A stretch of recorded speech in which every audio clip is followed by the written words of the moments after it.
Each unit has action points, and action points are marked right here on the card. This cannon has 2 action points. You also have them marked on quick reference sheet. You have them on your unit battle track, so you can see usually unit cost and unit action points in several places. That's because they are always important, so it's good to be able to consult them fast. Unit action points are used to do any action in the action phase. So a builder who does some actions in a build phase, they do not actually deplete his action points. It's a separate phase. That's one thing to remember. Now, let's go. Every unit spends 1 action point just to explore a territory. So now I'm going to announce which unit. So this unit here explores this territory.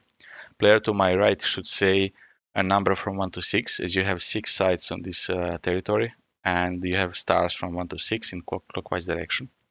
So right now, let's say it's number 3. So I will rotate the territory towards the explorer side, and then I will flip it so that the side stays on the same place. Here is an adventure hex. I will put an adventure token on it to mark that it is unexplored. I will use the same territory actually to rebuild this. So let's say now it's number 5. I'm going to open it. Number 5 would be here. I'm going to turn it like this, because you see, even though the unit is here and the 5 is here towards this unit, can't really turn it like that, right? So it turns side to side. That's what you have to look at.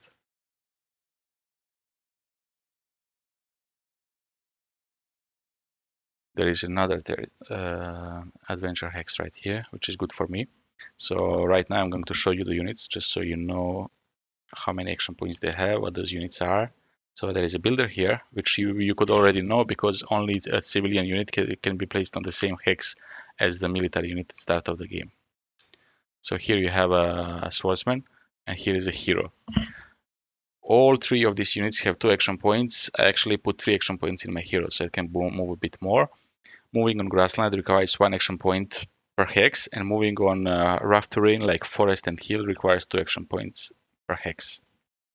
So mountain and water are unpassable terrain, so you cannot go across them. Since I already played both my moves with this guy here, I'm going to take this one and move right here, 1, 2. Why there? Well, because here I would be blocked by this adventure hex. I wouldn't want to take it with 1 unit only because it could be risky.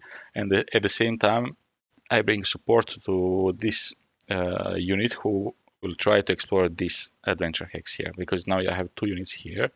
It could eventually help me if it's a battle. So now I'm going to take my hero, move right in.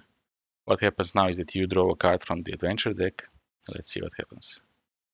So this is a giant mound. It's really not, it's a risky one usually. If the exploring unit has default action points higher than 2, run back. Since I do have default action points higher than 2, I would run back.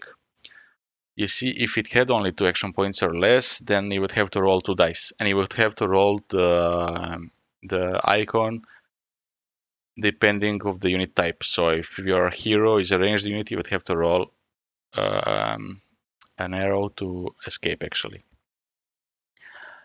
And then I put an end heal token on the hex, so that means I remove this one. Yeah, so I can use this token, place it right here. And now it's a building, so it's a huge end mound, and they actually attack anybody who attacks them, but you do gain experience if you destroy it. In this case, it's really also dangerous. Why? Because you see these sides, they're all marked with numbers from 1 to 6. Why? Because every 2 turns, this is what you roll.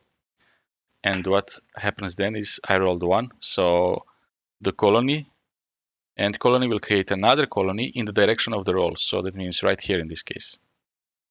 And that can be very nasty because, you know, they can grow out of control very fast.